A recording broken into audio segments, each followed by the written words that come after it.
listen, man, I just really want to say thank you so much for coming on the show tonight. Looking forward to it. I've been keeping up, following you guys and what you guys are about, and I think that you guys really embody the essence of the show. You know, one of the reasons I was doing this was really just to spread some positivity, you know, especially during the season. And I see that that's what you guys are doing, especially as it relates to Black women. And I wanted us to touch on that and bring you on the show and to just really let people know what you guys are doing, what you guys are about. So.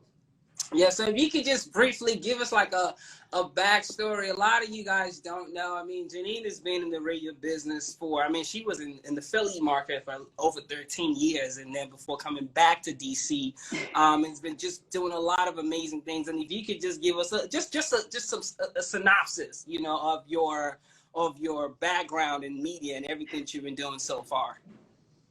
Okay, so I mean, I think you did a really good job of it just now. So I started out in radio my senior year of high school, actually. So Wow. While I have been in radio for 2 decades, I'm not really that old. So I actually started with Cheryl Jackson, as a matter of fact, who you also had on Live with Lysious, right? So Cheryl was my mentor, and she took a chance on me when I was a 17-year-old knucklehead and probably should not have been at anybody's radio station. And she took a chance on me, and I actually went to school as a psych pre-med major, which is where I met my co-host, Nicole. Wow. And after my freshman year, I really decided that probably wasn't the field that I wanted to go into. So the only thing that I knew was radio, because that's the only like real job. Like, I mean, I had worked at like a gas station and like shoe stores and stuff, but like the only real job that I could think of that I could make a career out of. So I changed my major, went to Temple, ended up in Philadelphia, like you said. And when I was in Philly, I graduated February of 2006.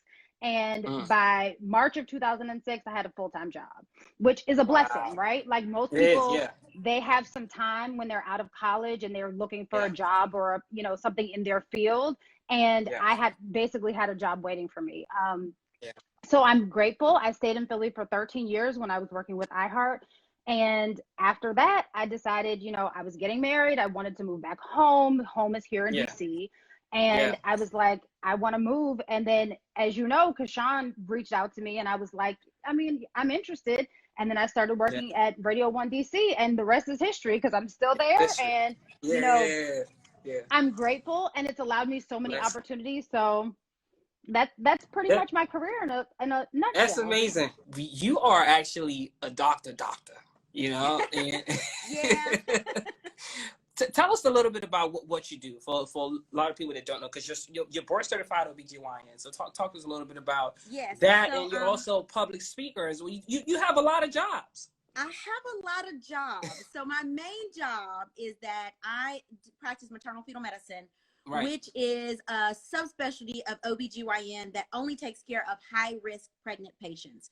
So if somebody were to have high blood pressure or diabetes, I would be managing that either with their OBGYN or I would take over their total care. I also diagnose fetal anomalies, like diagnose heart defects in pregnancy, diagnose brain defects, things like that. So that's my full-time job. Like I am just a high-risk pregnancy provider. Sometimes I do deliveries. Sometimes I'm just the consultant for the general OBGYN. So that's my full-time job. Wow, that's a lot. That's a lot up in itself, but you also do a lot of public speaking as well, and you do a lot of counseling as well, and other things that you have going on. Let's talk about Oh That's Deep. I mean, that podcast is woo. You guys get really unfiltered on that platform, and I think that's a beautiful thing about it. You know what I mean?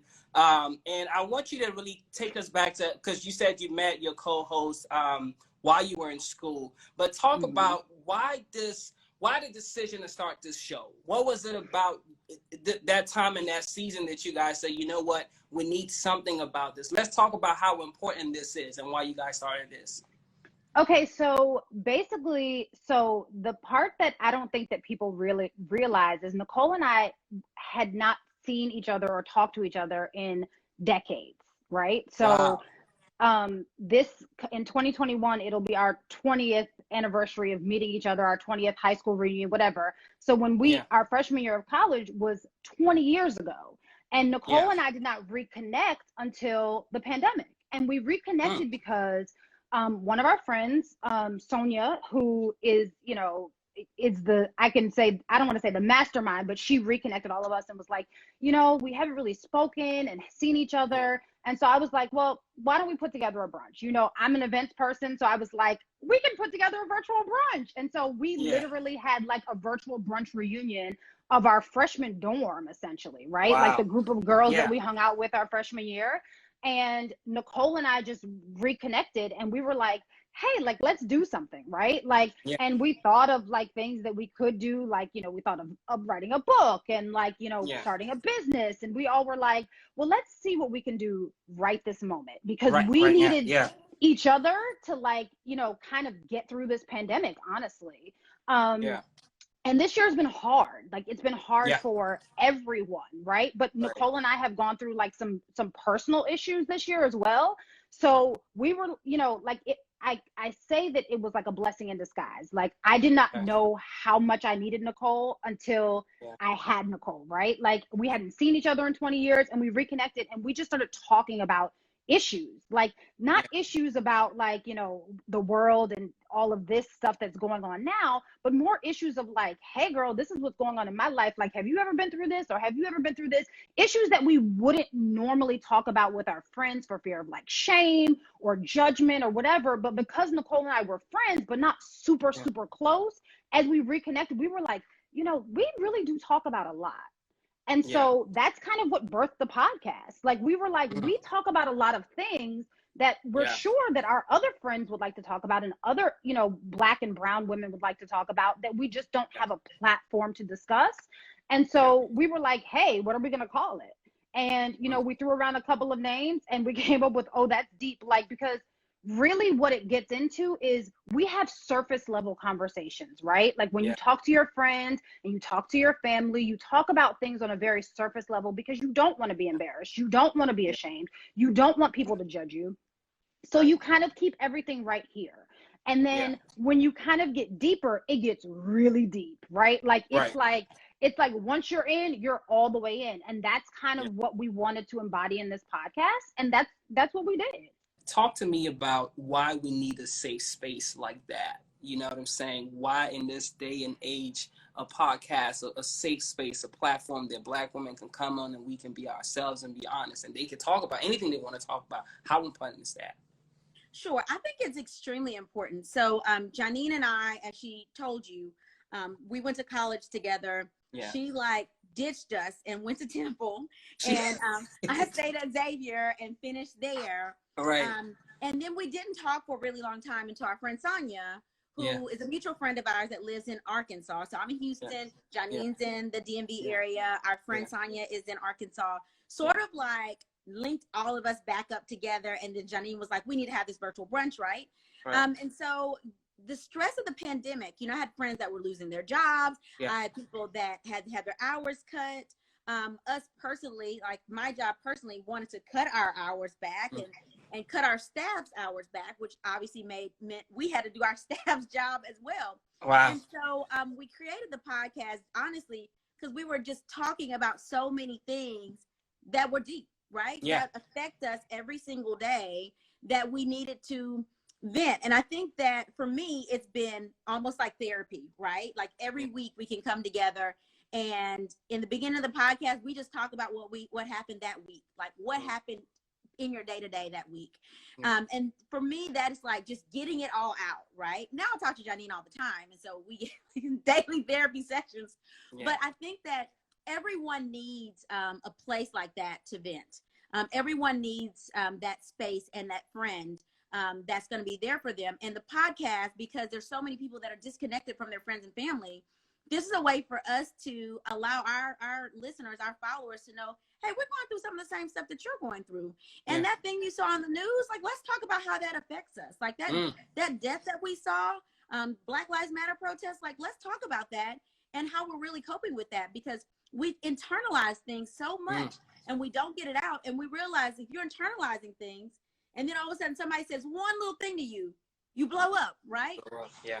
You blow up because you've never expressed yourself. You've never talked about it. So for us, the podcast is a way for us to get that out. And also for our listeners to know, like, we're here to support you. If you have something that you want us to talk through with you, hey, join the conversation. Send us an email in, send us a DM. We'll email you back, and we will answer your DMs directly. Wow. So you guys started this thing during this pandemic. This is something that was birthed out of this whole time and season. And it's amazing that you said it's a blessing in disguise, because a lot of people, I was saying that it's so many, as much as it's been a tough year, I feel like there's so many great things that have happened during this season. It's all about how you look at it, and you guys being able to do this. Absolutely. I want you to talk about, because there's so many things that you guys deal with on the show, but for so many people that don't know, even though you say it's called, Black Women Conversation, the reality is you guys, everybody's welcome on this platform. And I want you to talk about how important that is, because I don't want people to say, oh, well,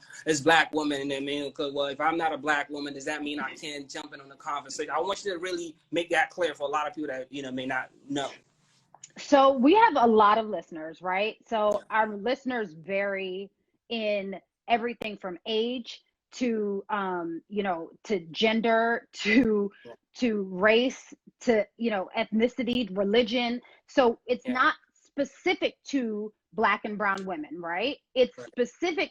We call it Black Women Conversations because that's the lens that we look at the world through, right? Nicole Absolutely. and I are Black women. So we started this podcast and called it Black Women Conversations because our lens of the world is from the perspective of a Black woman.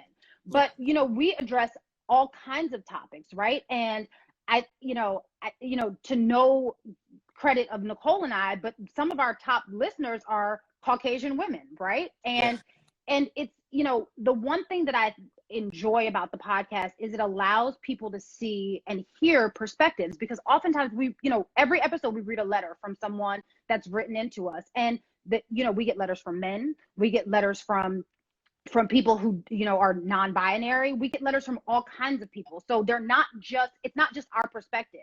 We give our perspective once we respond to the letter, but the perspective that we get across the podcast is, it runs the gamut. It can be, we've had an episode specifically about transgender, and we had Morgan that used to work with us, and it was one of our best episodes, and people were really enlightened, just because it was kind of something that people hear about, they've seen or read something about, but they've never actually had a discussion about, right?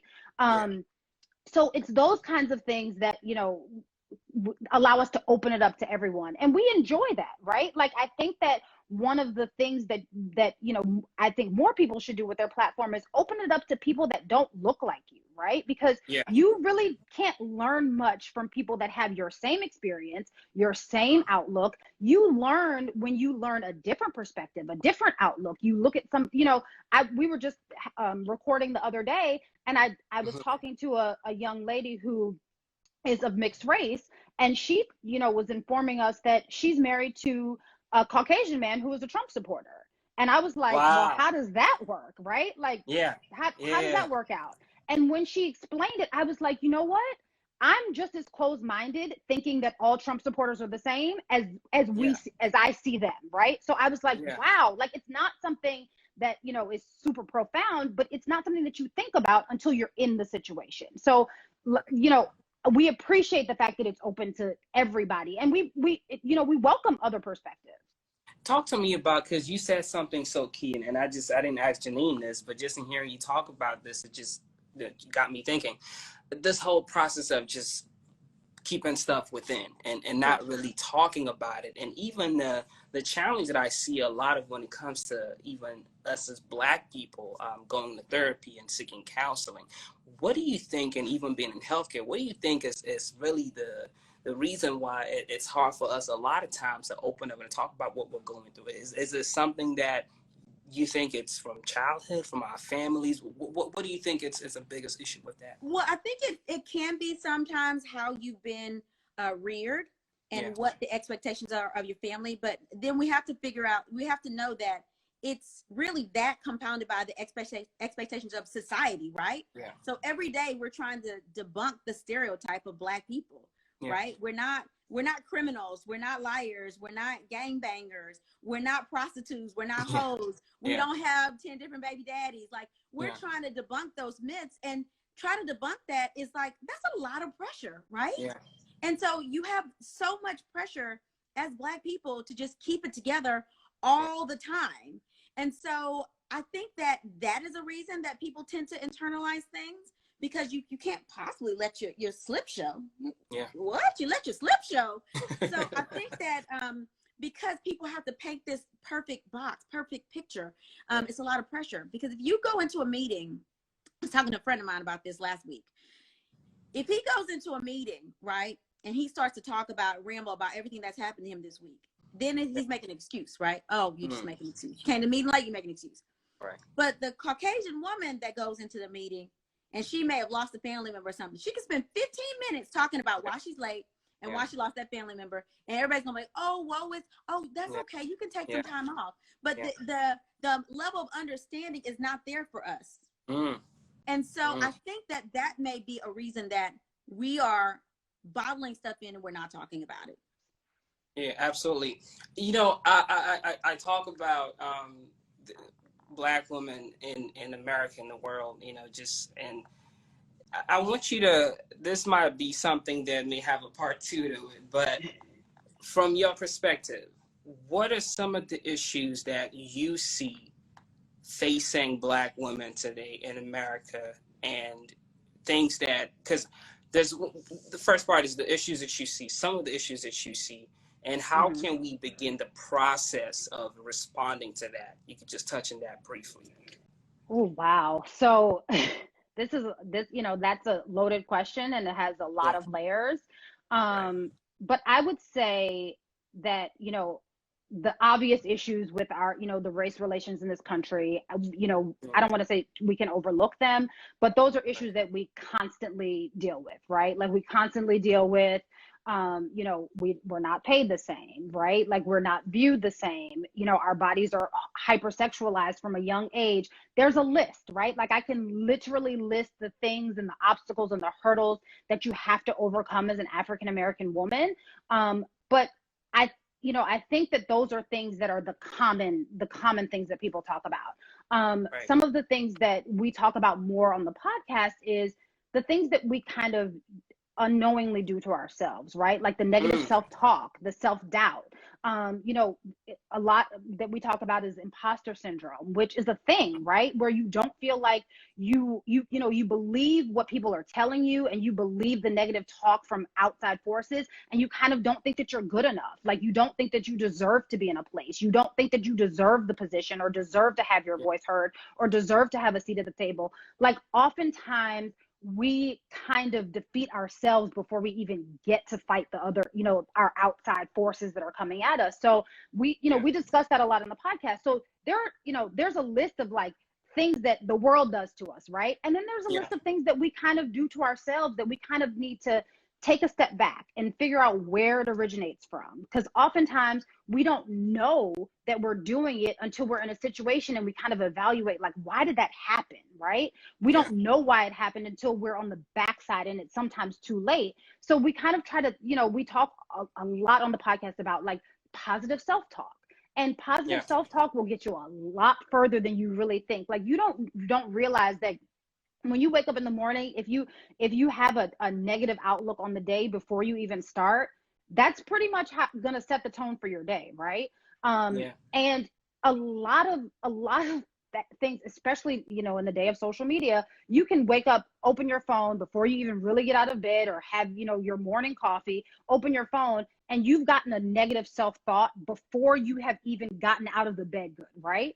And it's not necessarily intentional, but you look at a picture and you're like, oh my goodness, she looks like she's a size 2. I'm never going to be a size 2. And you've now put that doubt in your mind that's not necessary, right? One of the episodes that we had that was super enlightening was a body positivity episode with Brandy, who actually, you know, works for Urban One. And she was talking about how oftentimes, you know, social media, we just sit and look at social media, but what we're looking at doesn't look like us. Right? Like, so our idea of what beauty looks like doesn't look anything like us. So you've now put this idea in your head that you're not going to be good enough based on something that you looked at on a screen that's probably manufactured, right? So it's those kinds of things that we really kind of like dig into about the things that we can do for ourselves to help us to not have to overcome yet another hurdle that, you know, that through our day-to-day life. And I think that that's important too, because I was saying how we, like about 2 years ago, I did a short film which was just really celebrating the bison woman. And even though it was focused on the Howard woman, it was really a conversation about beauty in the Black community and how a lot of women look at themselves. And I was saying how, like, it's one thing how society looks at us. It's a different conversation how we look at ourselves, because oftentimes you can't control what people say to you or people's opinion of you are, but it's how you look at yourself. And I think one of the challenges that I see a lot of, just to your point, is what we tell, what a lot of Black women tell themselves based off of what they've been told. And so you receive that and you kind of live with that your whole life. And even the whole thing about being over-sexualized and how you look at yourself, I talk about how we unconsciously do that. You know, from a young age, we tell little girls, you're beautiful, you're pretty. And it seems harmless, but when I flip the script, it's like, you don't tell a little boy that he's handsome. Like, you don't say that. You say things like, you're strong, you know, you're smart in it. You get what I'm saying? And I was saying how we have to be mindful of that, because these little girls will grow up into women who think that all there is to them, their worth and value, is their body. And then the very moment that you have somebody sees you as just that, and you feel like that's the only thing that you have, when there's so much more to you. And now, never forget, I was with what's her name? I was with Danny, and she was saying how she was with her girls, and I was like, oh my God, you look so beautiful. And she was like, and smart too.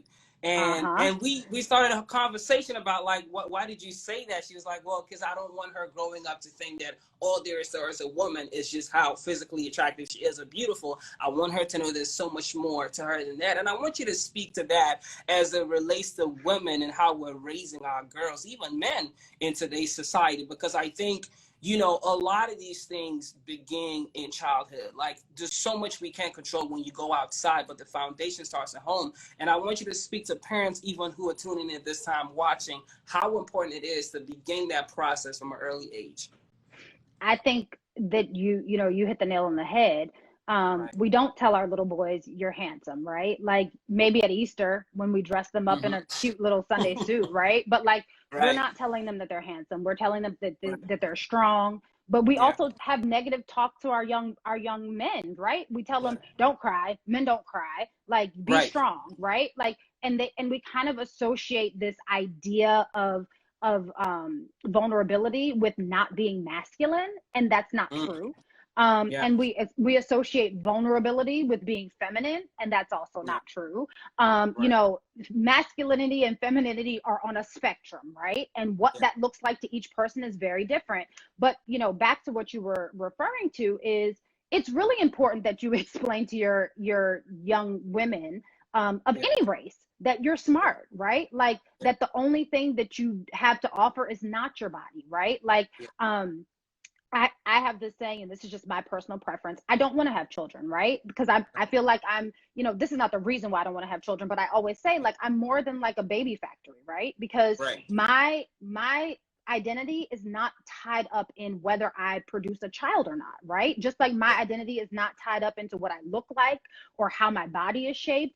That's not who I am. That is what I look like and what I appear to be, but that's not who I am. Who I am is someone who can market the hell out of anything that you give me, right? Like, I'm a marketer, right? Like, I can sell something to you. Like, I can sell ice to Eskimos, right? But who I am has nothing to do with what I look like. But we're so quick to tell, and I mean, Instagram, and so I don't want to say Instagram specifically, but social media does not help that, right? Hollywood didn't help it before we had social media. You know, the world tells women that this is a standard of beauty, right? Whatever that standard of beauty is, it gives you this like picture perfect of this is who that is. And oftentimes it doesn't look like the majority of people, right? Not just African-American women, but most women don't look like the standard of beauty. So I think that it's really important that we instill in our young girls and our young boys that you are much more than what you look like, even what you have, what you've been able to acquire. Because I think that for young men, you know, on the flip side of it is, you know, men, for young boys, it's like, well, if you get the nice car, you know, you get the girl and she's the arm candy or whatever. It's about the things that they can acquire, right? And I think that all of that it comes from a place that people, I don't think, quite understand. I think that they just learn it and don't unlearn it. And I think that it's important that we kind of unlearn those kinds of toxic behavior. And I get why it happens.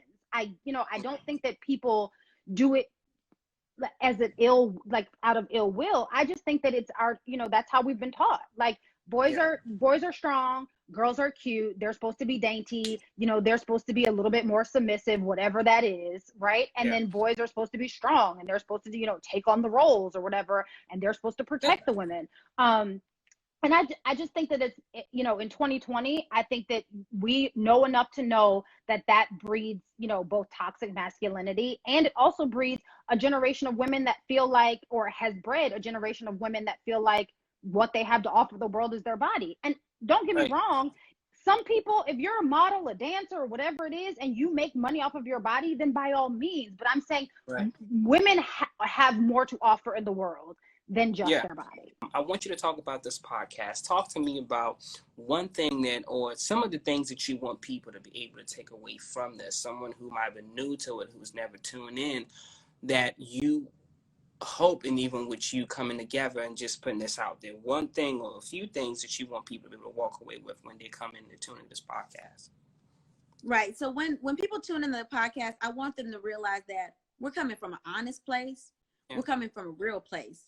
And like our last week's episode, we talked about things that we would consider giving as gifts from Black-owned companies. Like those are our real, those are our real reviews. Like nobody paid us to say any of that. Like that's our real honest opinion. And when people write in and ask for advice, we're giving you real well thought out advice. And this is like talking to your girlfriend. Like we're your friend. Like we call our friends in our post, they're the friends of the podcast. Like they are our family. They're our friends. And so we want them to know that these are real life situations that we talk about. And we're open to talk about anything, and nothing's off the table. We're going to talk about everything from sex and your sex life to how you should be the side hoe or not the side hoe. We're going to talk about medical things. We're going to talk about having Jesus and a psychiatrist at the same time, and how we don't have that in the Black community. We're going to talk about gender identity and self-identity. We're going to talk about it all. And so nothing is off the table with this podcast. It's actually the stuff that us, our friends, our families have dealt with. Friends of the podcast have dealt with, and we hope that people join the conversation and send us their suggestions and tell us what they want us to hear, what they want to hear. There was something you said, and roles and gender roles in society. So let me ask you this, because you know how they say, are you saying that there aren't certain things that women are better at doing than men are? I mean, sure. I think that, you know, with anything, I'm sure there's something that, I mean, women are better at making babies, because, I mean, last I checked, you all can't make babies, right? So, yes, of course, I'm sure that there are. I'm just saying that I don't necessarily subscribe to traditional gender roles. But again, my husband takes out the trash. I don't want to touch the trash, right? So like, I'm not here saying like, oh, whatever you do, I should be able to do. That's not what I'm saying. What I'm saying is, and I think that this is oftentimes where people get confused. Right. Equality does not necessarily mean, like, just because I want equal treatment and fair treatment does not necessarily mean that I want to do everything that a man does, right? Like, I'm not about to go dig ditches. But I think that I should be afforded the right to dig ditches if I wanted to, right? That's not something that I choose to do. That's just not me. I will, you know, there are times where I'm like, you know, a little bit more submissive, for lack of a better term. But there are also times where I'm like, hey, look, I have more knowledge than any man in this room, so I'm going to take control, because that's the role that I'm in at that time. But of course, of course there are things that women do better than men. Do I think that a blanket statement of like, women cook better than men? No, I think that's, like 1920s thinking. But again, there, of course, like, anatomically, I'm sure that there's something that women are just built to do better than men, I guess. I have no idea. But like in my mind, it's like, I want to be afforded the right, but I don't necessarily want to do it, if that makes sense. Let me ask you this, because I was asking Janine the same question, and I told her I was going to ask you. I see how you're going to respond to that, too. I don't know if you listen. So we were talking about the roles of men and women in society. And I was talking about how recently, I forgot where we were at, and somebody was like, well, a young lady was like, can you help me lift that? And I was like, why would I help you lift that? And she says, well, because you're a man. I'm like, whoa. I thought I'm all about equality. Don't tell me I'm a man. You didn't say that. I said, you should be able to do that just as I should be able to do it. And we laughed about it. But then I was thinking about how sometimes we talk about equality. But my question to you is, do you think that there are still certain roles that is a man's role? Because I know that there are times when people say, well, as people, and I've heard it so many times when people say, well, that's a man's job, or that's a woman's job. How do you feel about, do you think there's a certain roles in 2020 that is a man's role or a woman's role in that conversation about equality? So when we talk about equality, we're talking about being treated as equals, right? Doesn't mean roles. It means being treated as equals. Meaning equal pay for equal work. So if I'm a doctor and I'm a high risk specialist, and Jim over there is a high risk specialist, and we're working the same amount of hours, and we're seeing the same amount of patients, and working for the same company, we should be paid the same, right? If we've been there the same amount of time, everything's equal. We should be paid the same. That's not happening right now, right? Black women are getting paid 68 cents on the dollar, right? So that is not happening. So that's what we mean by being treated equal, being looked at as equal. But when you talk about gender roles, people are confusing that. Gender roles has nothing to do with equality. And Lysious, I'm from the South, right? I'm from Louisiana. I live in Houston. Hey, listen, I'm Southern. So I'm married. So you best believe, like, I'm not carrying no heavy bag. I don't want to open my door. Chivalry should not be dead. And maybe some of your listeners don't want to hear this, but let me tell you, people are like, I don't need no man. I can do everything by myself. Listen, that's what. But see, that's what I was trying to say, because women are always like, I can do battle by myself. I don't need no man, and that's where I was coming from. That's not me. I want you to respect me, and I'm going to respect you. And I think that when we mutually respect each other, then the Black family can thrive. So if I respect my man in his role, and he respects me in my role, then we have an equal level of respect, and we're being treated equally, okay? But let's be clear. At the end of the day, I'm a Southern woman. I have a child. I know there are certain responsibilities I have for that child that that man may not have, right? Speak on it. For instance, my garage door broke this morning, right? My garage door broke this morning. And I said, my mama said, oh, the garage door is off the track. I said, oh, you know what? I'm going to have to call James to fix this. I'm not getting on no ladder. I'm not reconnecting the garage door. That's not my job. That's not my job. I'm not doing it. I'm not doing it. That's his job. Okay? Yeah. That's his job. So I'm going to let him do that. Okay? I'm glad you said that. I believe in general, I'm not going to say I don't need a man. I need a man. We can't have children by ourselves. You need a man. Or you need sperm at least. Okay? I'm pretty traditional when it comes to that. Hey, okay. Hey, oh, my husband, y'all. He's looking at this. Yes, I told y'all. Hey, I told y'all we had a doctor in the house. It was gonna be a little different, you know. I was like, I know I'm about to make some people mad. To say, I don't need no man. Are you alive? But we need that because, and I'm glad you said that though, because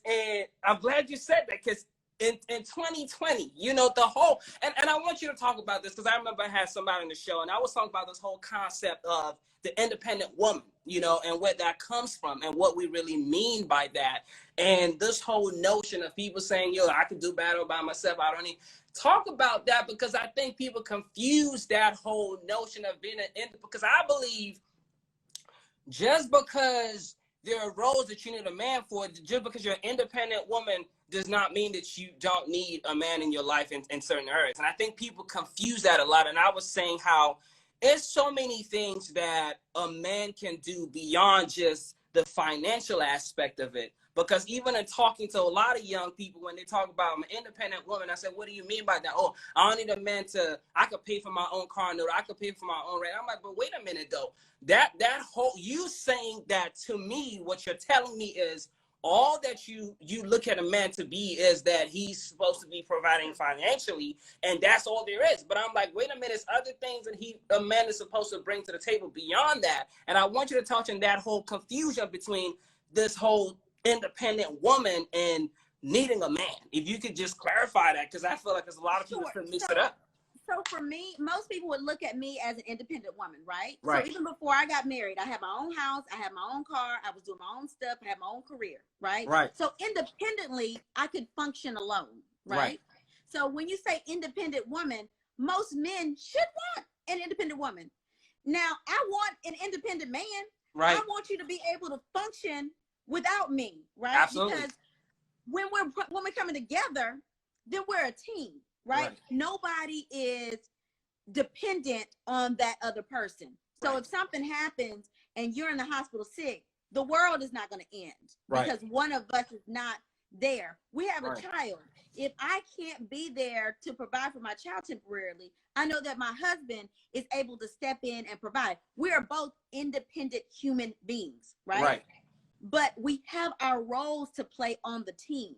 And everybody's team is different, right? So everybody's team is different, and you have to know what role you playing on the team in order for it to be an effective team.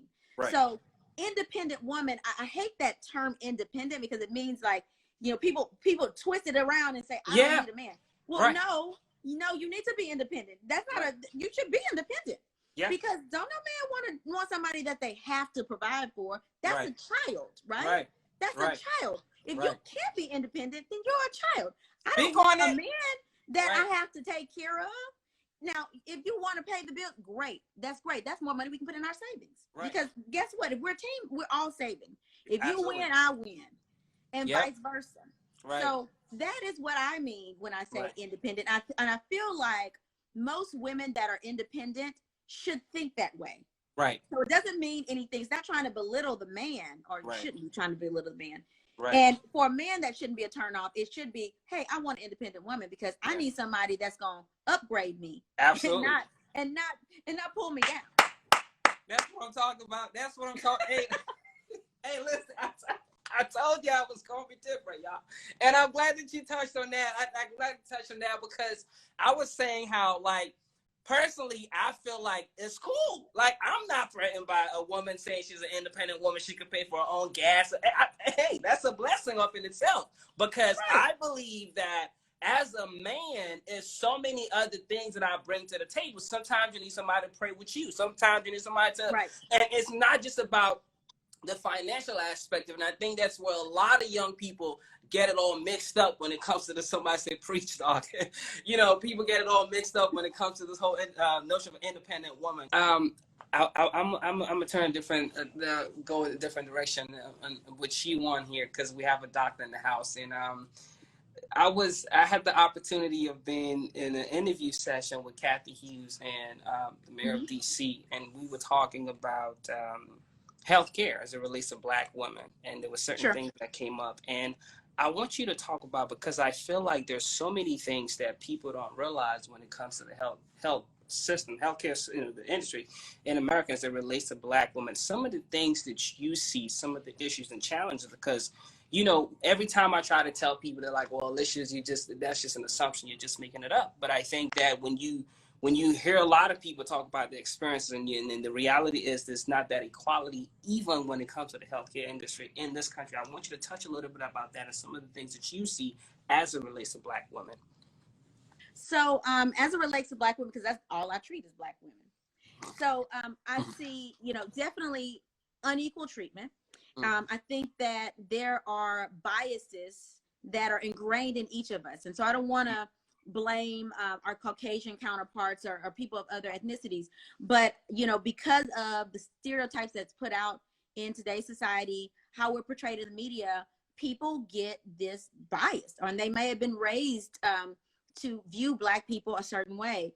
And so in medicine, Black women are viewed as strong, right? They are viewed as, hey, this person will get over this, So if I have somebody that has a headache, that headache may be belittled. They're not going to take that as seriously. And we're not complainers. So we may come in and say something one time, and if the doctor doesn't react to it, then it's like, okay, well, maybe that was nothing. Whereas our Caucasian counterparts will come in and be like, oh my God, I have a headache. And it's like, okay, wait a minute. That is something that's really seen. Yeah. We are not treated the same. And so I tell people all the time, if there's something wrong with you and you don't feel right, you need to make sure you get an answer. Right. Don't leave that office without an answer. So if you are pregnant and you have a headache, you should not leave there until you figure out why you have a headache. Yeah. Because there are certain things that can cause this. And there are largely Caucasian physicians that have these biases and may not take us as seriously. And that in itself, racism in itself, and now the American Medical Association has agreed that racism itself is a public health crisis because we are being treated differently than other people. That could be largely in part because there's not a lot of Black doctors. You only have, 1 or 2% of doctors as African American. Well, that's a problem. Yes, a problem. 14% of the population. And so if you don't find a doctor that looks like you that may understand the barriers you have to your healthcare, well, then you're a difficult patient, right? So I tell my students all the time, they're like, oh, well, this patient is diabetic and she's just not compliant. I'm like, okay, but did you ask her, like, how is she affording to pay for this? Like, she may have barriers that you may not understand. You're like, oh, well, she needs to exercise 5 times a week. Well, if she's a single parent and she's living check to check, she's not going to be able to do that. So you need to tell her how to do things that she can do based on her schedule and her resources. So if you're telling her to join a gym, she can't afford to join a gym. You need to give her home exercises because you don't understand her barriers. So when you have people that are from different backgrounds that don't look like yours, they may not understand it and they may view it as an excuse. And a lot of Black people don't even tell you your barriers because they're like, well, they're not going to listen anyway. Then, you have doctors that are not going to take the time to try to break down those pieces and break down those barriers to see how they can help. And that is why racism is a public health crisis. That's amazing. I want you to speak to that. And I think this is so important too, as it relates to like self-love and accepting yourself. And I want you to speak to that young Black woman, who's watching right now. Talk to her about, beauty. Talk to her about, how she sees herself, and talk how important it is for her to love herself first. And if a few words that you would just leave with somebody watching right now tonight. Sure. So I'd like to talk to my younger self when I was like 22, right? At that time I thought, man, I'm fat. I wish I could lose a little bit of weight. And I wasn't fat at that time. I was thinner than I am now. Right. I wanted to be like the light-skinned girl with long hair. You can't change who you are. You can't go and, change your skin color and be something that you're not. So I would just tell myself, if I were, 10 years younger, just embrace who you are. And find your own strengths and also know your weaknesses too. Everybody has weaknesses. Everybody has flaws. Embrace your flaws and move forward and capitalize on your strengths. So you can't be like anybody else. You can only be like yourself. So know what your likes are, and your likes don't have to be what everybody else likes. Know what you can tolerate, and your tolerance level doesn't have to be somebody else's tolerance level. And that's okay. And it's okay to be who you are, just the way you are. If you want to wear natural hair, that's fine. I rock natural hair sometimes. Go ahead. I'm sorry. No, you good. Go ahead. Good. If you want to wear extensions, you can do that too. And like Johnny says, I switch my hair up all the time. I have long hair naturally, but I'll wear, I'll rock a wig, I'll rock weave, I'll rock natural hair, I'll rock braids. Because that's just how I'm feeling at that time. So go with how you feel, and you create your own vibe. When you walk in the room, you create the atmosphere that you want to have in the room. Right. If there's not an opportunity, create the opportunity. I tell people that all the time. Like, they're like, oh, I just really want this opportunity, this internship. I'm like, well, just create it. Yeah. How do I create it? Well, ask. Yeah. You don't ask, and a lot of Black women don't ask. You don't ask, and you don't have. Right? I wish I had a promotion. This person turned me down for a promotion, or looked me over for a promotion. Well, ask about it. Yeah. And if you don't like your job, find a new job. There's jobs out there. So I am a big proponent of you creating your own atmosphere, create your own environment, create your own vibe, and then people will accept you how you are. I want you to speak to that young Black girl right now as it relates to her, how she sees herself, and self-love, and just accepting herself and what value and worth is in society. Oh, wow. So the one thing, and this is, a roundabout way to answer your question, but the one thing that I've learned in 2020 is that self-care is of utmost importance, right? And you can attest to this as well. In our industry, we work. There are a lot of late nights and early mornings, and we tend to burn the candle at both ends. And I can attest to the fact that it catches up with you, and it catches up with you quick, right? I've been doing this for 20 years. It feels like I've been doing it for 40. Because I haven't been the best at, self-care. Like, I'm the kind of person where I'm like, oh, like I used to say to my mother all the time, like, oh, I'll sleep when I'm dead. Well, hey, guess what happens, right? When you live like that, you get to sleep a whole lot quicker than you would want to, right? So, this year has kind of been like, hey, you really do have to take care of yourself, right? So that's the first thing that I would say. Like, self-care is of utmost importance. Like, you cannot take care of anyone else unless you take care of yourself, right? So that's number one. And then number two is, you have to know who you are and whose you are before you even go out into the world, right? Because the moment that you walk out the door, everyone is against you. They don't owe you anything. They're not here for you. They're not here to support you.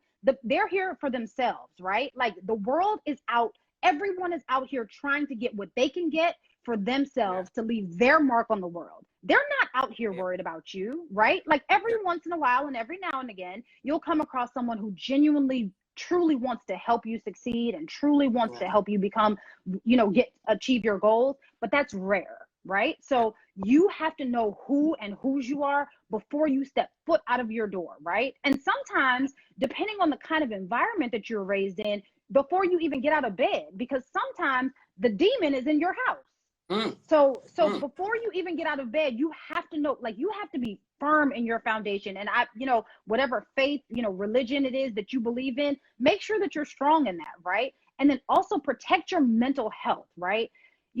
Oftentimes we as African Americans tend to look at mental health as something as, oh, it must be something wrong with you, right?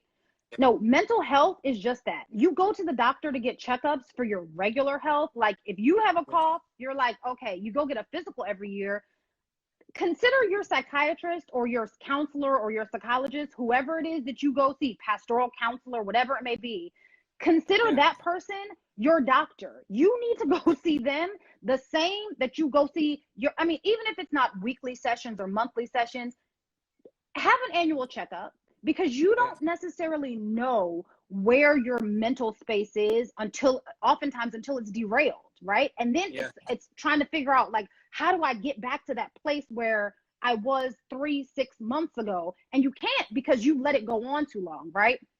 And then also, I always talk about my bride tribe, right? But have a circle of friends. Like, social media will give you, and not to rag on social media, because I feel like I keep ragging on social media, but social media will give you a false sense of your community.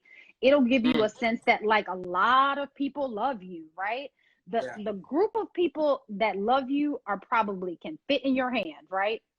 I can name the people that love me. I can name the people that I can pick up the phone and call if I'm in jail somewhere and it's 2:00 in the morning, that will pick up and make sure that I get bailed out, right? Those people are your friends, right? The ones that will tell you, now, Janine, you were dead wrong. Those are your friends. Those are the people that tell you what you don't want to hear when you don't want to hear it, but you know that's what you need to hear. Those are the people that are your friends. So keeping your circle super, super tight and knowing what they're good for, because, you know, everyone in your circle is not good for everything, right? And it's not to say that they're a bad friend, but knowing what people are good for in your life, right? Like, I have friends that I can pick up and call if I need something. I have friends that I can pick up and call when I know I'm in my mess, and they're just going to listen and be like, you know, you did wrong, but I'm not about to tell you right now. I'll tell you tomorrow.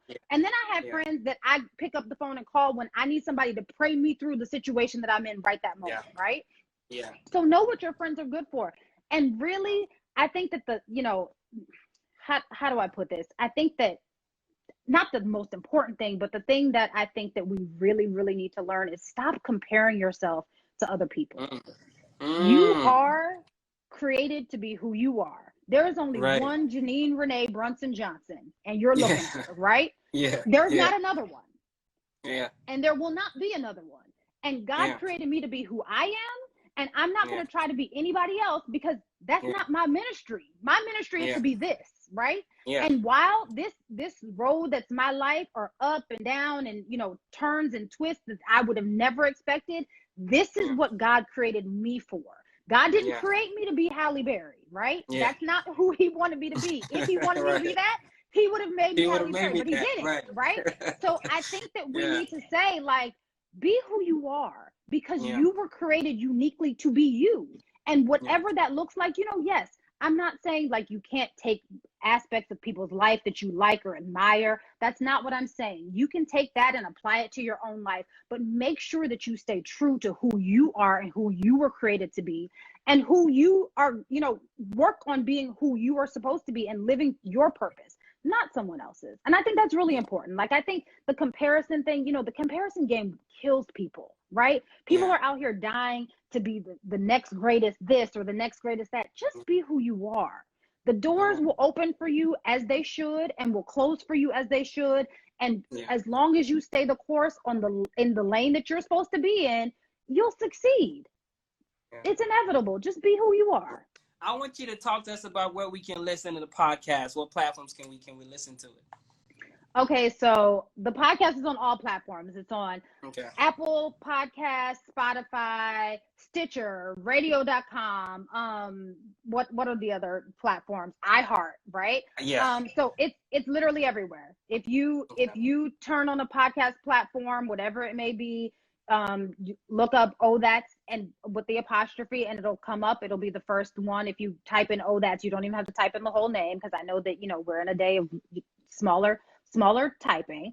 So if you look up Oh That's, it's, you know, it's there on all platforms, and on social media, of course. You know, you can see us on Instagram. We're the same on Facebook. On Twitter, it's a little different though. It's O_BWC, because, you know, with Twitter, everything has to be shorter. So, and we actually have a Pinterest page. So a lot of people don't really go on Pinterest, right?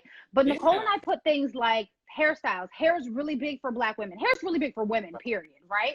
But like hairstyles, if we change our hair, people are like, oh, well, what is this? Nicole is really good at posting her hairstyles, because Nicole has beautiful hair and she changes her hair very frequently. She, you know, we put that on there. We put things like recipes on there, and we just put information. Like, we do a lot of like listicles. So we, you know, of things that are like, you know, 10 things that can help you with A, B, and C, just quick references. So we put that on, you know, on our Facebook page, but most often on our Pinterest page as well. That's what's up. Now, listen, I want to say thank you again for coming on the show. It's a delight to have you on. And like I told you, it's a lot of stuff that we could talk about. You know, I try to keep this whole segment like 30 minutes and under. Like, but we're gonna bring you back for like a part 2 to talk about, because we're still continuing our Women in Media series. So we're gonna bring you back for that with so much more we could talk about. But thank you so much for coming to the show, and we look forward to that. And we're gonna post this again. We're gonna be tuning in to Oh That's Deep. You know, so thank you so much. Absolutely. And I would be remiss if I didn't shout out some of my friends that I see. I saw Sonia. I saw my friend Tyrone. I see my mom. I believe that my husband is probably watching. It's about, Dr. Kim Harris. Kim Harris is actually friends with Nicole. Kim Harris actually delivered Nicole's baby. So a whole bunch of people that we see in here. I just want to say hello to everybody. Listen, I want to thank you for coming on the show, man, because I just knew it was gonna be different, man. I said, you know, we have a doctor in the house. It's gonna be a lot different, and it's a great conversation. Thank you so much for of course, for joining in. And listen, guys, you have to check out the podcast, man. Like Janine said, you everywhere. Listen, you can tune in. We're everywhere. Absolutely, there's no excuse. Right, definitely. On every single platform. Yeah. You know, so please check them out. This is something that I'm really very excited about, and I support and I stand behind it 100%. So, you know, check it out, man, because we need that platform. We need people. We need to be able to share these things and talk about what we go through. So make sure that you tune in. And they're doing an amazing work. I took some time and checked out your Facebook, because I think people don't realize they just don't do a podcast. It's a lot of resource that they post as well on Facebook, or Twitter, Pinterest, because you were talking about you all about hair and all that good stuff too.